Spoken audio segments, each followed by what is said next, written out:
Taas singil sa kuryente, asahan ngayong Mayo.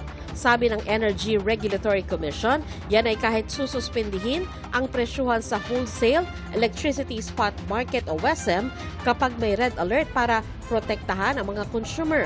Dito raw kasing Abril, ilang ulit nagdeklara ng yellow at red alert dahil manipis ang supply ng kuryente. Isa ito sa dahilan ng pagtaas ng presyo ng kuryente sa WESM. Paglilinaw ng ERC, makabibili pa rin ng kuryente sa WESM pero iiral na yung administered price na itinakda ng ERC.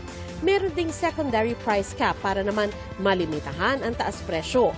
Pero dahil inaasahan pa rin ang dagdag sa electric bill, nakiusap ang ERC sa distribution utilities na utay-utayin ang paniningil ng mga ito sa mga consumer.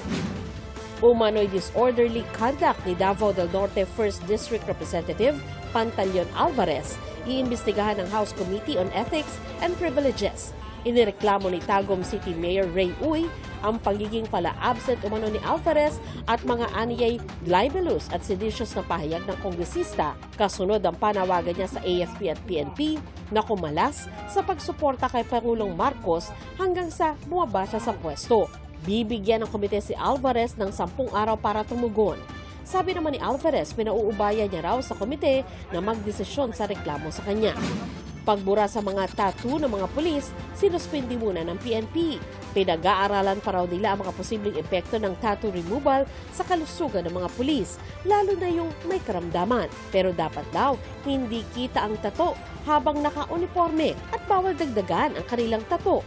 Bawal din ang tattoo sa mga magpupulis pala. Para sa GMA Integrated News, Sandra Aguinaldo, ang inyong saksi. Mga kapuso, sama-sama tayong maging saksi. Mag-subscribe sa GMA Integrated News sa YouTube at para sa mga kapuso abroad, samahan niyo kami sa GMA Pinoy TV at sa www.gmanews.tv.